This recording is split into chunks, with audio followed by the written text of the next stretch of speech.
Welcome to This Week in Video Games episode 86. My name's Tom Kershaw and this is a podcast all about the world of video games. Well, this week I've been playing Deathloop, the new time loop action game from Arcane Lyon, and I've also been checking out New World from Amazon Game Studios, which finally released this week. I'm also going to be reviewing Kenna Bridge of Spirits, plus rounding up all the info from the latest Nintendo Direct, plus bringing you my first impressions of the Halo Infinite multiplayer flight test. So there's plenty to get into today, so let's get to it.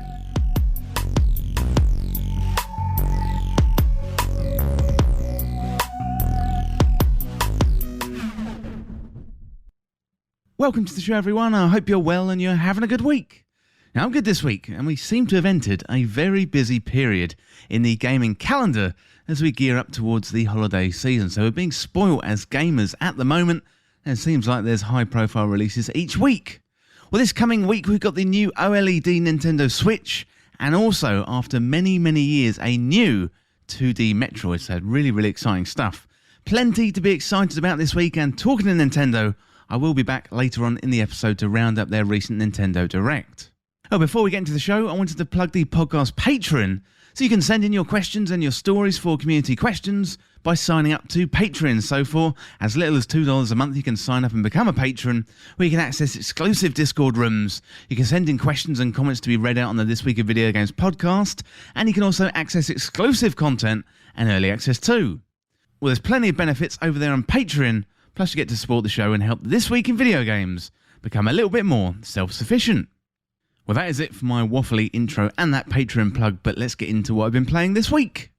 Well, this week I've been checking out Deathloop, the new one from Arcane Studios, and this one is great fun, and I'm sure it's going to be in the conversation at the end of the year for Game of the Year 2021, and that conversation isn't too far away, so I'd love to hear what your top games of the year are so far. Comment down below on the YouTube version, or send me a message via Patreon, and I'll read it out on the show. I've also been diving 2 feet first into a new MMO called New World, and that one is from Amazon Game Studios, and it is great to get in on the ground floor of an MMO, and so far I'm really enjoying myself. It is going to be interesting to see what it's going to be like when I get to the end game. However, I'm on the road to there at the moment, so we'll be back in a few weeks' time to let you know how it's going. I've also been lucky enough to take part in the second flight test for Halo Infinite's multiplayer, and that included various multiplayer modes. So their big team battle, their regular Slayer, where you can play against other players or you can play against bots. So I'm a massive fan of the Halo franchise, and it's shaping up pretty well. So I'm really looking forward to December the 8th when it releases. Well, finally today, I've also been playing Kenna Bridge of Spirits, and this one is a Pixar movie come to life on the PS5 and the PC. And it does have some old tropes in terms of video games gone by, but it is still a very entertaining adventure, and I do think it's worth your time. And I'm going to bring you my review of that later on in the show. Well, as always, you can jump around using the timestamps down below, so you can pick and choose a bit of the show that you want to listen to. But first up today, let's check out my review of Deathloop.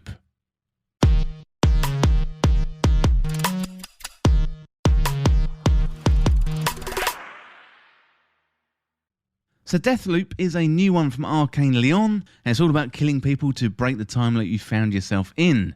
So you wake up on a beach with no memory, with someone called Juliana goading you over the comms, and it's your job to investigate the area, line up 8 specific kills in one day, and then hopefully you're going to be able to escape this living nightmare. Well, Deathloop is a really interesting game. Gameplay and mechanics aside, simply from a publishing angle, this is an interesting one. So this is a PS5 console exclusive, created by Arcane and published by Bethesda, who are now owned by Microsoft. So given the deal was done before Microsoft bought Bethesda back in 2020, plans have stayed the same. But I don't think it's going to be too long before we see Deathloop on Xbox Game Pass, but for now, you can check it out on the PS5 and also the PC too. Well, Arcane is known for creating their rich worlds with stealthy mechanics and a series of abilities, and Deathloop feels like a culmination of sorts, taking elements from Dishonored and Prey and taking the best bits and producing something with a really tight narrative, great feeling gameplay mechanics, plus you throw in the mix the time loop elements, and you've got yourself a great feeling game, and it draws you back time and time again. Now, at its core, this is a first-person shooter, and allows you to pick your path through a series of set-piece levels, allowing you to stealthily creep up on enemies or go in all guns blazing. But whereas in previous Arcane Leon titles you would have been a significant disadvantage to ignore the stealth, here you aren't faced with too many restrictions. So yes, you can sneak up on pretty much everyone and kill them, and you are going to be doing a lot of killing in this game, but usually you can fight your way out of a tight spot with a gun as well. I do think it's a smart choice as it's going to open up the game to the masses. However, the drawback is it can feel a little bit easier and you can feel kind of handheld and led through much of the game.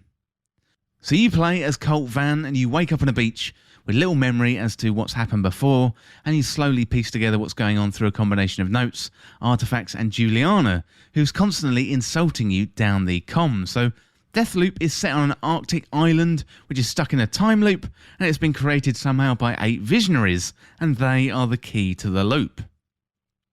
Patrolling the island at all times are members of the cult called Eon, and they've been given clear instructions to shoot you on sight if you get spotted, so it's definitely best to keep out of their way. So it's your job to track down and kill all 8 visionaries in a single day, and thus break the loop. And while you're getting your bearings in this world, you also have Juliana to worry about, as she can invade your game at any moment's notice and hunt you down, so you do have to keep your wits about you at all times. Well, in the early hours of the game, it is a little bit tricky to get to grips with what's going on, so there's plenty of characters to know, weapons and loot to learn, as well as the environments to map out. So I would say don't worry too much about this early on and push through that slight sense of confusion, as things will open up and all become clear with time, and you'll get to grips with the environments, the time of day and all of the loot mechanics. You know, the game is meant to be played over and over, so if you don't quite know your way around at first, don't worry, it clears up quite quickly with experience. And this isn't one of those games that's going to get good after 20 hours, it is much quicker than that, but saying that, I did find the beginning was a little bit more confusing than most. So the world you inhabit is a really stylish one, inspired by the 70s, and it's a hedonistic murder island crawling with cultists, and they are looking to kill you. So Arcane have done a great job building up the world, from the detailed environments with the artifacts all over the place. For example, you've got notes, audio messages and computers to kind of dig into or hack into, and the world building here is fantastic and really brings Deathloop alive. So if you're a fan of Dishonored, then you're going to feel right at home in Deathloop. So the main difference here is you have guns and gadgets, and early on in your playthrough you're going to pick up a weapon, as well as something called a hackamajig that allows you to interrupt these security signals and generally mess with your enemies. So as you make your way around the areas, as well as the cultists you have to deal with, and they've got these massive guns, there's also automated turrets everywhere, but simply point the hackamajig in the right direction and now it's yours. There's also cameras everywhere as well, but again, the hackamajig really helps you out and you can turn them off remotely. Well, there's a pretty good array of weapons, including pistols, automatic weapons, rifles, and they all feel really, really good to use. So Destiny is normally my standard of gunplay, but the guns in Deathloop really feel like they've got weight to them. So Arcane have even taken inspiration from Destiny and other loot-based games by adding in different rarities of weapons, so there's a decent incentive to come back and take on bosses time and time again because of a chance at a drop for some loot. Well, at the start, you are going to lose everything when you die, or the time loop when it resets, but as you progress through the early hours, you're going to pick up the ability to keep a few weapons through new time loops, so you don't have to worry too much about losing that great drop you just picked up. But it does cost currency though, so do spend it wisely.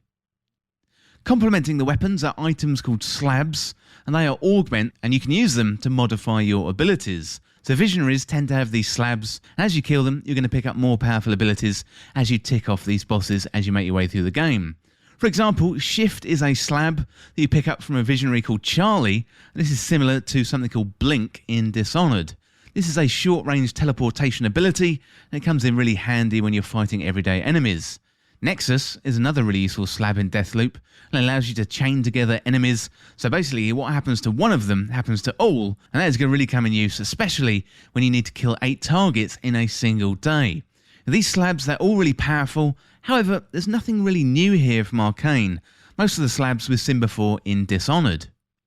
Arcane appears to have made a significant effort to make this game quite easy to pick up and play.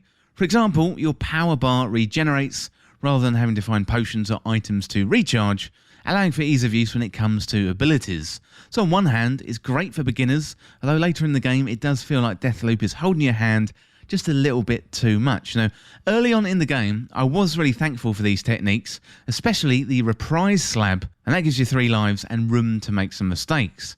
Now, I think if the game had started off too hardcore, then many would be put off, but thankfully, later on in the game you can turn off waypoints and other hand-holding systems, and that gives you more freedom to explore, and also more freedom to make mistakes too. So these are small, tight little loops that you'd experience in something like Hades, and it is different in Deathloop because individual playthroughs can take hours at a time. One clear benefit of this slightly easier difficulty is more freedom to express yourself with solutions. So for example, you can play very stealthily, sneak up on everyone and take them out in silence. Or you can simply let your guns do the talking, and it's very highly likely you're going to manage to shoot your way out of a situation and get back to safety without too much bother. So early on in Deathloop, I was playing a big stealthy game, being careful not to set off alarms or disturb enemies too much. However, I found out after a few hours into the game, I could actually go into an encounter with a gun, and about 8 times out of 10 I could shoot my way out. Personally, I'm not really accustomed or really enjoy stealth games that much, so this was an absolute revelation to me, and it allowed me to enjoy Deathloop that much more. So time isn't on a constant progression in Deathloop, as the name might suggest. So the day is split into quadrants, and you can play these out in various locations. So you start off in the morning, you go into an area through a network of tunnels, and when you come out, time will progress. There isn't a constant timer counting down or slowly moving the day forward, so there is room to breathe and explore the area in quite a lot of detail. So it does mean, however, you are going to have some crafty ways to get the visionaries together, given the limitations and the numbers you have to kill in total in a single day. So as you play through the various leads, these opportunities will present themselves, so it is fun uncovering the clues and the overlapping story points. For example, 2 of the visionaries are lovers.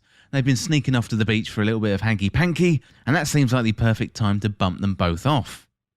Well, there is a certain amount of progression between loops, whether you finish the day or you get killed. So there's a handy screen on your inventory where you can save notes, and you've got clues that you find scattered about the island. For example, things like door passwords. But early on in the game, you're going to find out about something called Residium, and you can use that to infuse weapons, and therefore carry them from loop to loop. And it makes the first few loops pretty tough as you're figuring things out, how it all works and fits together, but it certainly makes things easier as you progress. So slabs and trinkets carry forward too, trinkets being upgrades for your weapons, which can increase aim assist or reduce reload time and other various things like that. So Deathloop is a game that you're going to master over time. There's a couple of phases to the story. So first of all, you're going to be killing all the visionaries and collecting their powers, and then second, you bring all the elements together and you find out the origins and the purpose of the loop. Now, it's all pretty complex, but the game is brought together really well with great writing and expressed through the characters and the NPCs, but also the environments as well. So the Eon cultists stumble around drunk most of the time, and that really helps you when they're chasing after you with a gun, but it all plays into the hedonistic, violent backdrop of the Deathloop sandbox. So you've got 2 main modes in the game. You've got Break the Loop, which is everything I've described so far, where you play as Colt, or you've got Protect the Loop, where you get to take your chance and play as Juliana to go and hunt down Colt. So not too long into the game, you will notice that Juliana jumps into your playthroughs, and you are online by default, meaning random people can come into your game and mess with you. And it does make things tense, because once you see that notification that Juliana has entered your game, you could be in for a hard time, especially now the game is new and the player population is large. For example, I was all the way through a loop into the evening when a random came in and killed me, and I was so close to the end. I hadn't killed all the visionaries at that stage, so it wasn't really wasted progress, but still, it was quite tough. Well, playing as Juliana and jumping into a random game is a big appeal of the online mode for me, as you can really do some damage and mess with your friends, or you can mess with randoms too.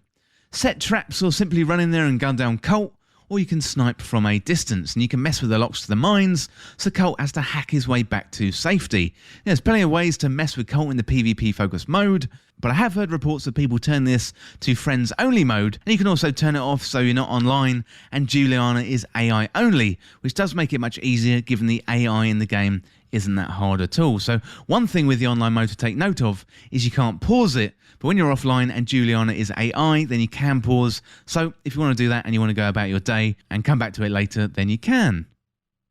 So in summary, Deathloop is a really solid game. It's been getting rave reviews from some outlets, with a few 10s here and there. Now, I've certainly enjoyed my time with it so far, but it is a time investment and it's fairly complicated to pick up, so there are a bunch of barriers to entry. However, I would recommend pushing past those barriers, and then you've got a game with a rich story, great feeling weapons and a combination of PvE and PvP game modes to really keep you busy.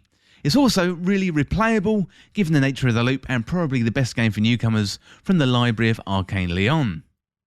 Well, the game was developed by Arcane, it was published by Bethesda, it was released for PS5 and PC, and it was originally released on the 14th of September 2021. Well, that is it for my review of Deathloop. Really fun game.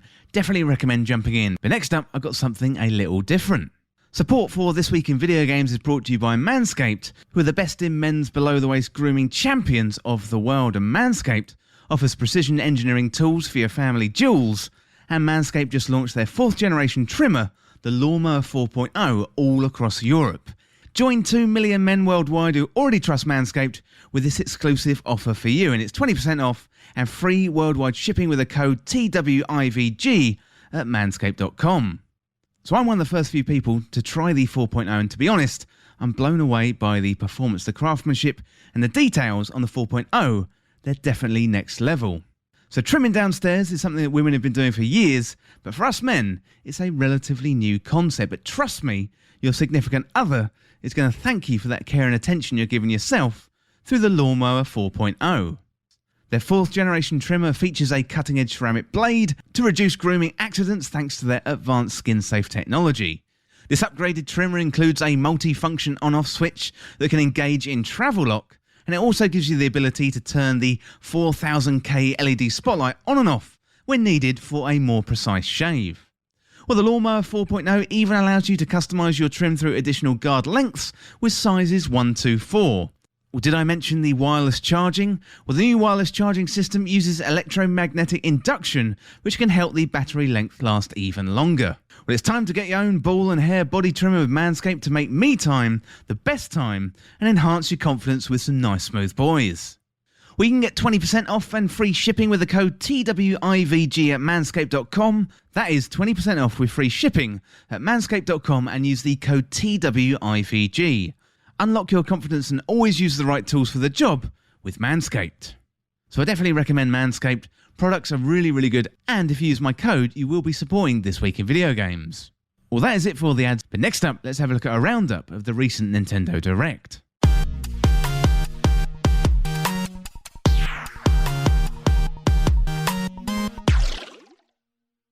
Nintendo was back with a very short notice drop for a Nintendo Direct on the 23rd of September 2021, and Nintendo promised the Direct would be mainly focused on games releasing in 2021, but you know these things, there's always going to be a few surprises here and there. Well, we certainly got those and a whole lot more. Well, let's jump into the roundup of the Nintendo Direct from September 2021.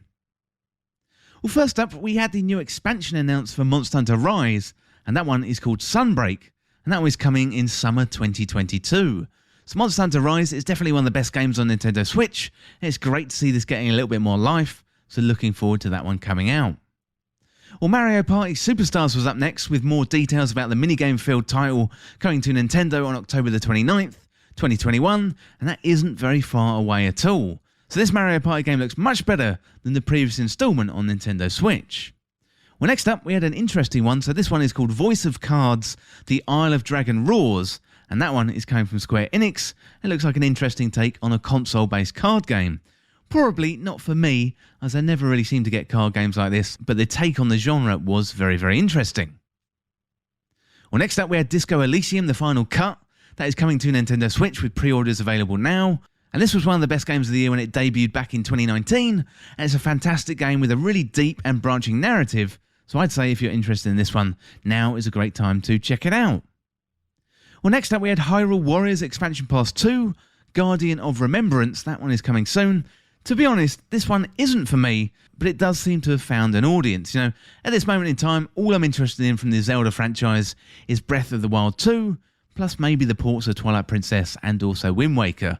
You know, this one was a pass from me, but if you want to get hold of it, but you can soon on October the 29th.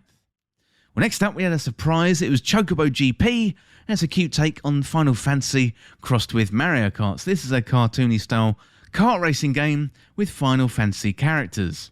So it looks like pretty standard Mario Kart style gameplay. So if you like the world of Final Fantasy with the gameplay of Mario Kart, then this one could be for you. This one is coming sometime in 2022. So we didn't get the final Smash character announcement like I thought we were going to. That is being saved for its own Smash Direct coming on October the 5th, which is only in a few days' time.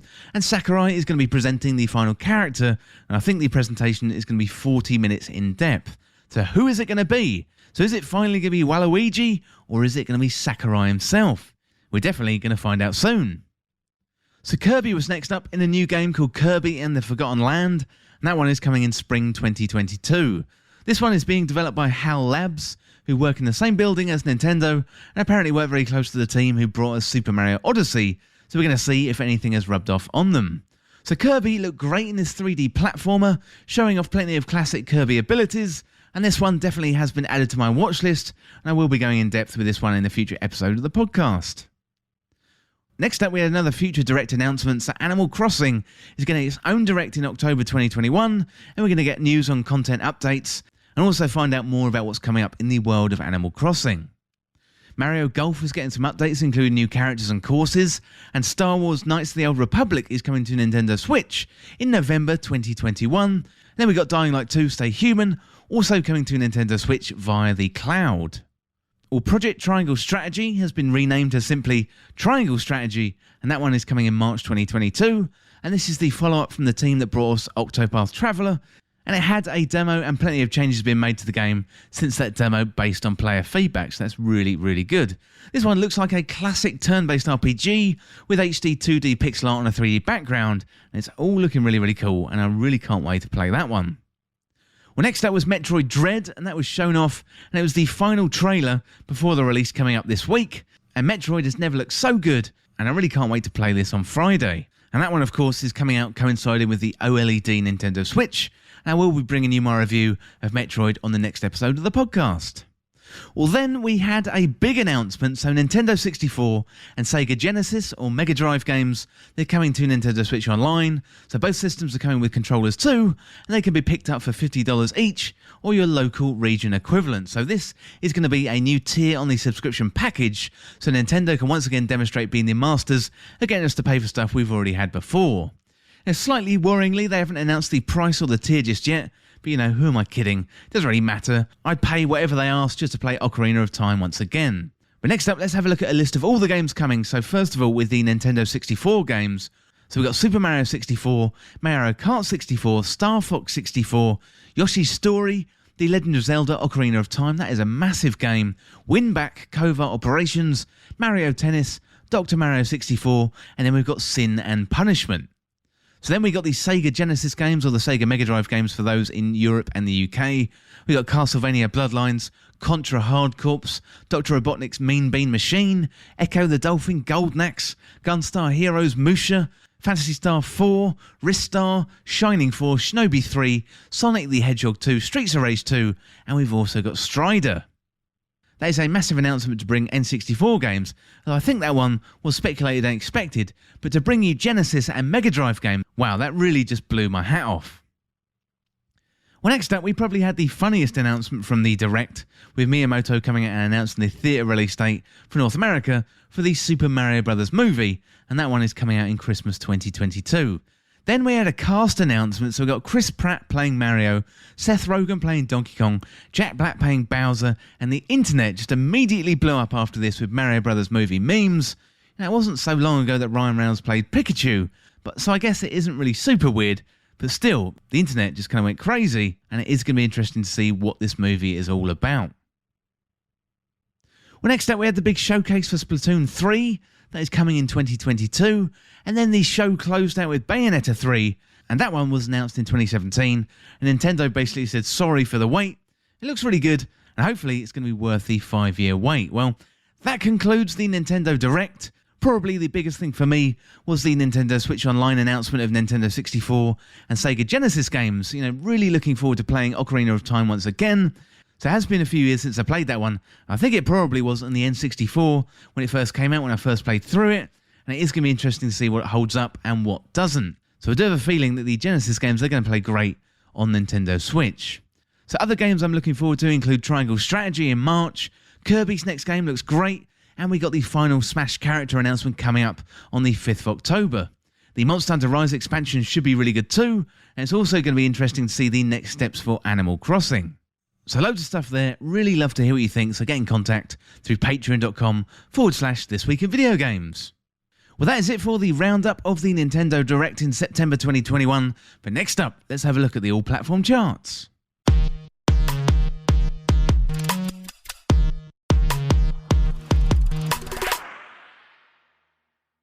Well, at 10 this week, down 2 places from last week's number 8, it's WarioWare, Get It Together. And number 9 this week, down 7 places from last week's number 2, it's Marvel Spider-Man, Miles Morales. Number 8 this week, up 1 place from last week's number 9, it's F1 2021. And number 7 this week, up 5 places from last week's number 12, it's Super Mario 3D World and Bowser's Fury. And number 6 this week, up 5 places from last week's number 11, it's Grand Theft Auto 5. And number 5 this week, down 4 places from last week's number 1, it's Deathloop. Number 4 this week, it's a new entry, it's Lost Judgment. Number 3 this week, up 4 places from last week's number 7, is Animal Crossing New Horizons. Then at number 2 this week, up 3 places from last week's number 5, is Minecraft. And then back in at number 1, up 2 places from last week's number 3, is Mario Kart 8 Deluxe. So Mario Kart 8 continuing to dominate the charts, and I think it's been in the charts for a couple of years. But, you know, to be honest, I would love to see a new Mario Kart, but Mario Kart 8 is the perfect kart racing game. Well, that is it for the all-platform charts. Well, next up, let's check out my first impressions of New World.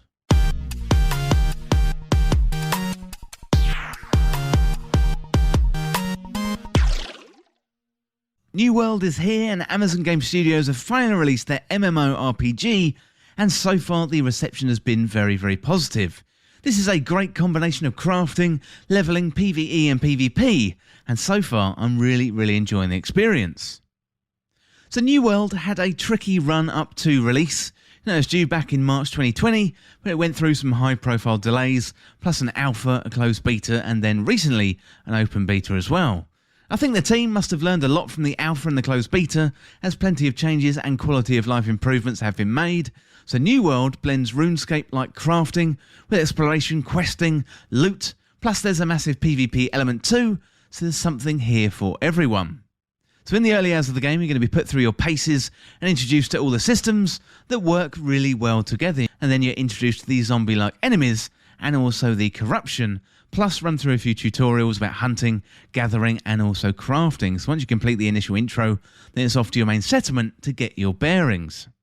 Well, the map in New World is very big and made up of about a dozen or so regions. When you start, you're going to be randomly placed in a region, but each one has its settlement. So you've got an inn and various vendors for you to get acquainted with.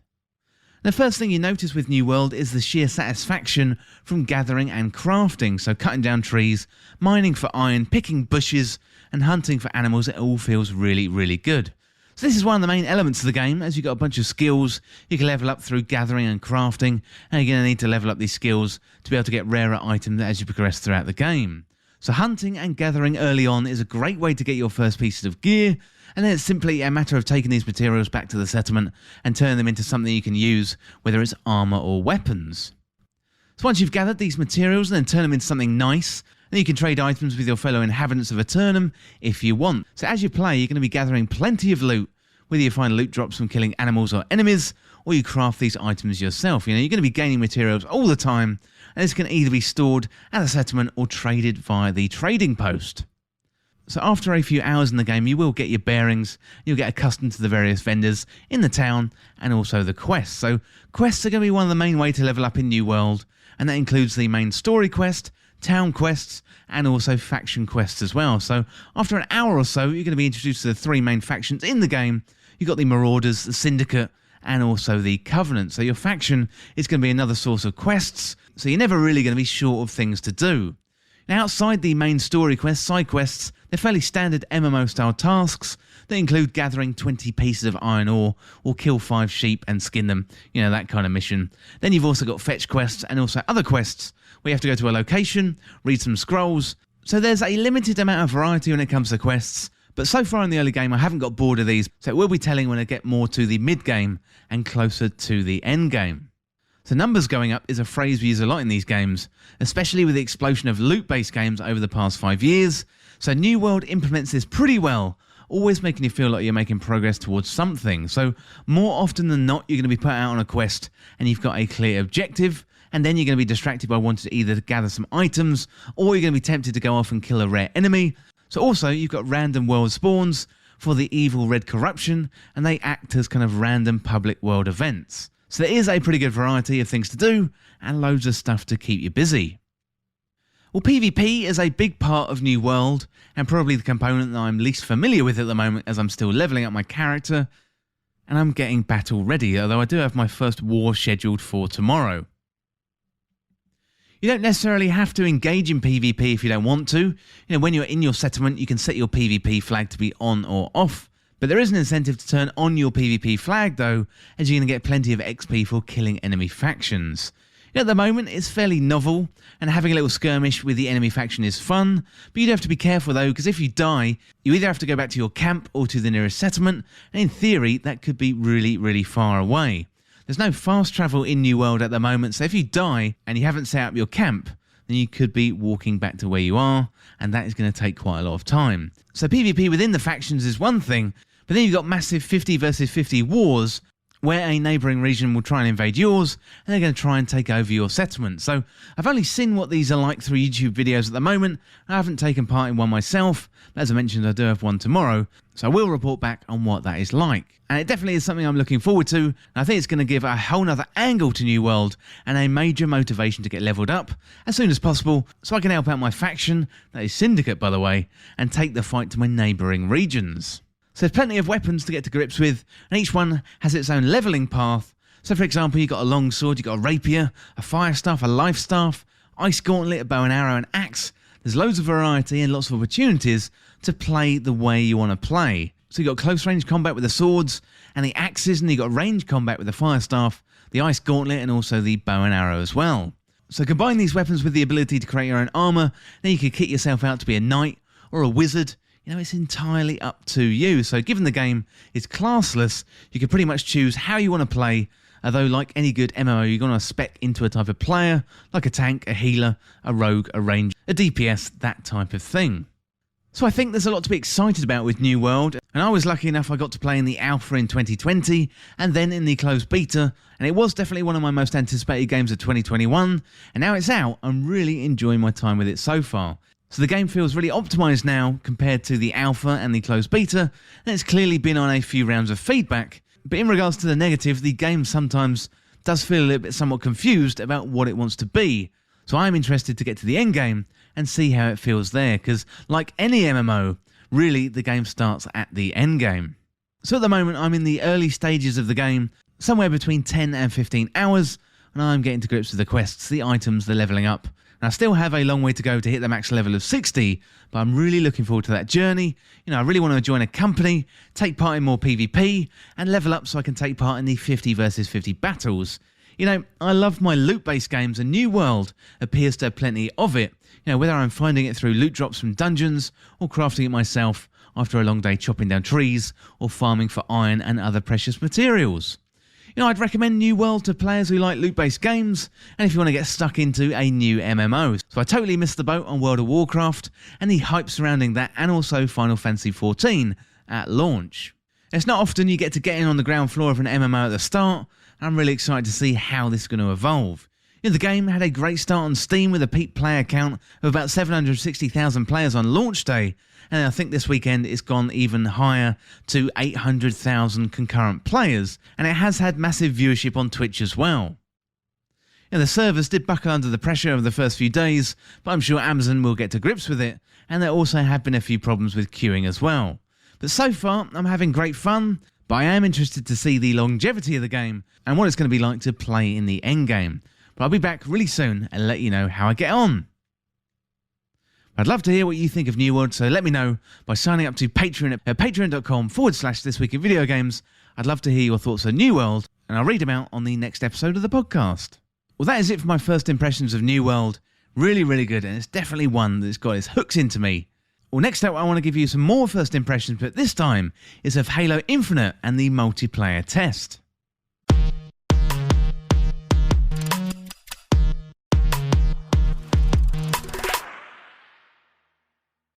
Well, Halo Infinite's second public test has taken part this weekend, and it allowed a bunch of players to jump in and play multiplayer early. So I'd heard the multiplayer component of the game was fun, but now I can say firsthand that I agree with them. So this is an early build of the game, and things most definitely will change, but I'm more confident than ever that Halo Infinite is going to bring back Halo with a bang. So these past 2 weekends, 343 Studios have invited some of their fans to check out Halo Infinite with a thin slice of the multiplayer game. So there's a few core multiplayer game modes to choose from, including Slayer, Strongholds, Capture the Flag, and also Big Team Battle this weekend as well. And there's a few maps including Live Fire, Recharge, Bazaar, and also Behemoth. So for a few hours over the weekend, players went up against other players, and it really brought back that nostalgic Halo feeling, and it was really, really good fun. So just a little bit of history related with me and Halo. So I mainly played Halo 2 multiplayer, having missed out on the original, and Halo 2 captured my attention, and I really played it a lot with my housemates at the time, and then Halo 3 pretty much took over all of our lives. We had 2 TVs in the living room, 2 Xbox 360s, so we could play with local comms against other teams. You know, I look back really fondly on that time in my life playing video games with some of my best friends. So fast forward to 2021, Halo and the first-person shooter market is in a really different place. So Halo back then was the dominant player in the market, although Call of Duty was about to stir things up and take the lead in the market, and Bungie was also making Halo back then, and that franchise has since transferred to 343 Studios. Well, I spent about 3 hours with Halo Infinite's multiplayer, either playing against bots or against human opponents, and the game feels great running on my Xbox Series X, and this is still an early build, and I imagine it's only going to get better with the full launch. So Halo Infinite's multiplayer manages to capture that great feeling I can remember from Halo 3. The game is fast, the controls are responsive, and the gunplay feels excellent. So there's nothing like running and gunning in Halo, chucking in a grenade, then speeding in and finishing people off with a swift melee to the face. The sandbox has been switched up with the introduction of the grapple. That allows you to grapple onto other players, shooting them in the face as you speed towards them, and also finishing the fight with an elbow between their eyes. This takes the satisfying melee action to a whole nother level, and add into the mix the ability to take over a vehicle or save yourself if you've fallen off the map. By grappling up a cliff edge, you know, this is really, really good fun, and I think the grappling hook just mixes up for me and is one of the best additions. So Halo Infinite invites players in with open arms and gives them the tools to create destruction, and then fun ensues. So there's something about playing Halo multiplayer when you get into a rhythm. After a few hours of getting to know the maps, you know, I started to feel out the right spots to peek and take shots, and also when to push, and also when to hold positions.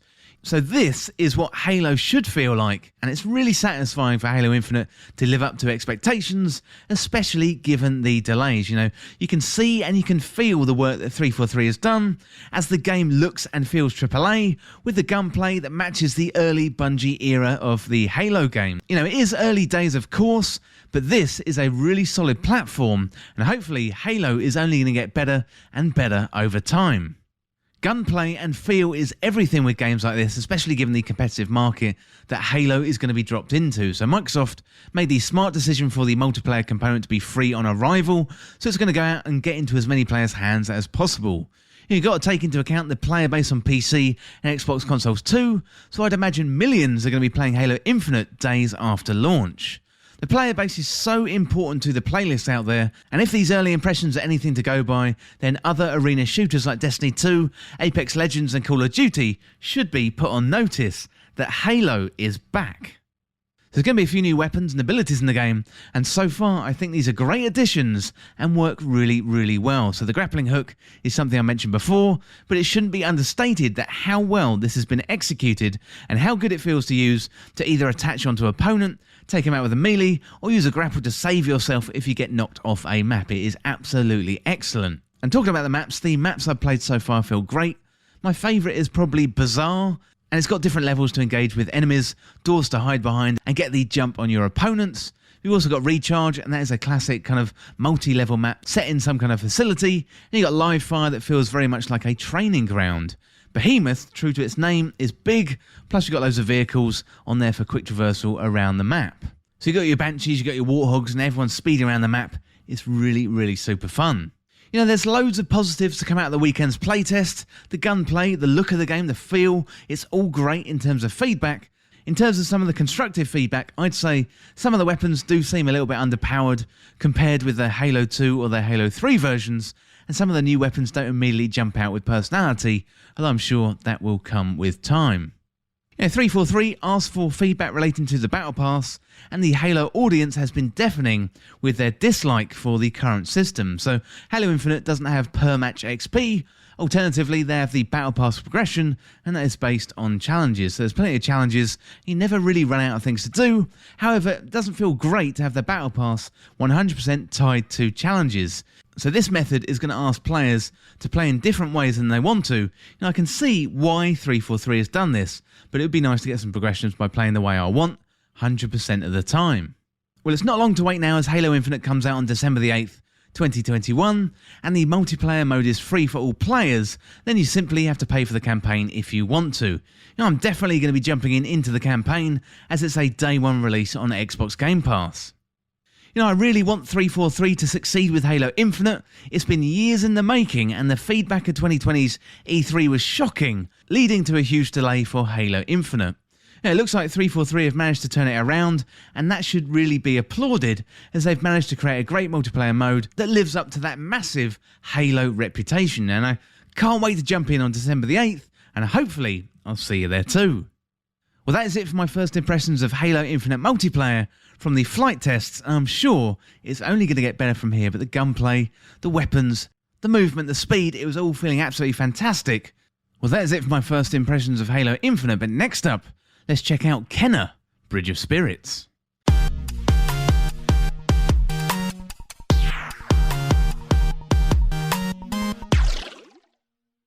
Well, Kenna, Bridge of Spirits was first shown at the PlayStation Showcase, and it quickly jumped onto many people's watch list.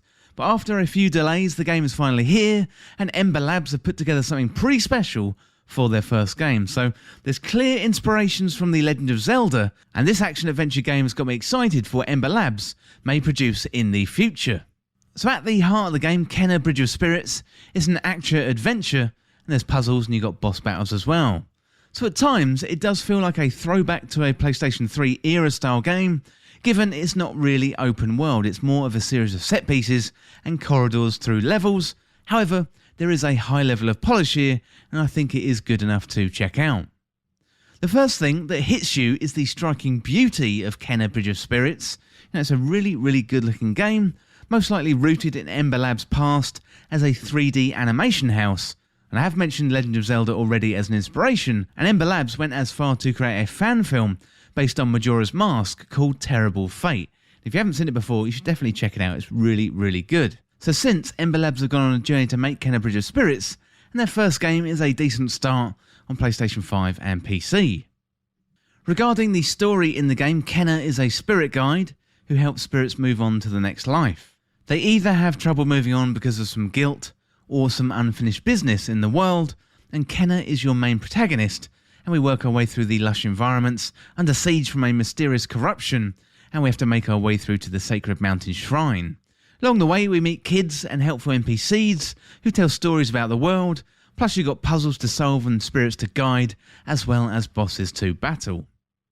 The story can feel a little bit thin, as we don't really find out too much about Kenna, her motivations, or who she is. So it would have been nice for the character to be fleshed out just a little bit more, as it appears as if much of the development has gone into the graphical fidelity of the game and the mechanics. As I mentioned, the game is absolutely beautiful, and the character designs are like something out of a Pixar movie, but what this game really needs is a fleshed out story. Now, it's all very much surface level, and when you scratch under that surface, it is a little bit shallow regarding the story. It's understandable, considering this is the first game from Ember Labs. The team clearly loves the Zelda franchise, and the gameplay harks back to games like Legend of Zelda, Ocarina of Time, so it is fairly linear with a zone that you've got to explore, items to collect, and then a few battles to be had along the way. Although the game functions in a throwback manner, that doesn't mean it's not enjoyable at all. The environments are stunning, the combat difficulty ramps up sufficiently as you progress, and really, the bosses in this game are absolutely no joke. This isn't Disney's Dark Souls by any means, but there is a challenge in here for sure. So there's a formula to Kenna Bridge of Spirits. So you'll come across a lead for a new spirit, explore an area, battle various enemies, and then face off against a spirit in an effort to get them move on into the afterlife. And as you make your way through an area, you're going to learn more about the spirit's subject, understand why they're stuck, and also what troubles they have, before coercing them off into the afterlife with your weapons. Talking of the weapons, combat in Kenna Bridge of Spirits is pretty good fun. It's fast, it's challenging, and also pretty straightforward. You got your standard light attack, your heavy attack, there's dodge combinations, and also then a few hours into the game, you're going to unlock a bow, and that certainly makes things much easier as you can attack at range. It's all just pretty straightforward, and it is good for new players, and perhaps this game is aimed at a younger demographic, given the graphical look and feel, but there isn't really much beyond what I've described, meaning there's not really much depth to the combat. This certainly isn't Horizon Zero Dawn, and that is somewhat of a minus point for the game. But looking on the positive side, it's quick to pick up and play, but beyond that, there isn't really much complexity or variety in the combat. Well, early on in the game, you're going to meet the Rot. These are tiny, cute little creatures that you collect as you progress, similar to finding Korok seeds in Breath of the Wild. So, however, these cute little guys have much more of a purpose than simply little collectibles. You can control and direct the Rot. For example, you'll be directing them around to cleanse the environment of corruption, as well as move items. You can either launch them at enemies or spirits and cause some pretty good damage, and each area has a bunch of Rot to find and collect, and you can even buy them little hats. Hand in hand with combat is resource management, so as you fight you're going to build up courage, and that is needed to attack enemies with the Rot. So this is also needed to cleanse the surrounding area, so you need to be smart as to when you use it or not. So if you do run out, not to worry too much, simply attack enemies to replenish your stocks, and it does make for some interesting tactical decisions. However, as you can often have to choose between using your resources to fight or using them to replenish your health. So as you progress through the game, there's upgrade paths for your movement abilities. For example, Kenna gets a dash attack, a stronger melee attack, and also a parry reply attack. However, they don't really reward you for the time and effort that you put in upgrading Kenna in the first place. So in certain situations they're quite useful, but given the time required to upgrade Kenna, these abilities should feel a little bit stronger in my opinion. There's also the weapon upgrades too, and include a very useful charged bow shot and the ability to activate slow motion, which makes taking out tough enemies much easier than at the real-time speed. So movement abilities are a little bit meh, but the weapon ability upgrades, they're well worth the investment. So then you got the boss battles. They are particularly good and, might I say, quite challenging too. So each boss feels like its own set piece, and it doesn't feel like the mechanics have been reused, and each one feels unique and rather satisfying. Complementing the combat are the other parts of the gameplay loop as well, namely the exploring, the platforming and the puzzle solving. So this is one of the more delightful elements of Kenna Bridge of Spirits. The platforming feels pretty good, exploration is satisfying, especially in a world as beautiful as this one. And the puzzles aren't too tricky. They tend to be kind of environmental puzzles where you're locked off from proceeding, and you may have to engage with a Rot to move something around or climb up to a new area, or maybe press down a switch or some kind of activity similar to that. So if you played games like Zelda before, then you're going to be really comfortable with the puzzles in Kenna Bridge of Spirits. The puzzles are good fun, and also there's plenty of secrets to find, hidden away in little hidey holes, so keep your eyes peeled when you are exploring. So I was really excited about Kenna Bridge of Spirits, given its luscious introduction at the PlayStation Showcase in 2020. It's hard to believe this is the first effort from Ember Labs, so there are a few drawbacks to the game in regards to the combat and the mid-2000s feel to the game. However, I do think this is a great effort from an indie team, and it also makes me really excited for what they're going to do next. It is a gorgeous looking game hands down, plus it's an ambitious new IP, in a time where we are surrounded by remakes and sequels. Hats off to the development team for creating a new story and a new world, and I'd recommend seeking it out, and if you enjoy single-player action-adventure games, this one could be for you.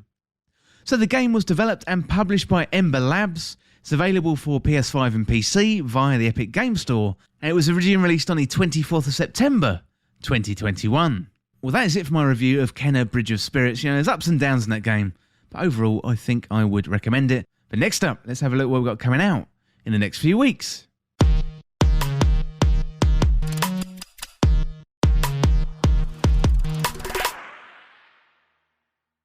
Well, over the next few weeks, so first of all, we've got October the 5th. There's a few games here. We've got Alan Wake Remastered.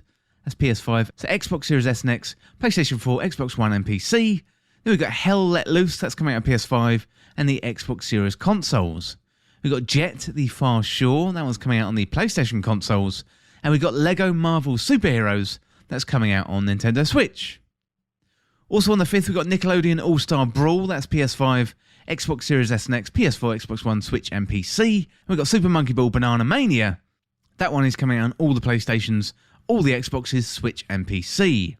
We got Art of Rally, that one's coming out on the PlayStation consoles, and then Far Cry 6, that is a big one. That's coming out on all the PlayStations, all the Xboxes, Stadia, PC and the Mac 2.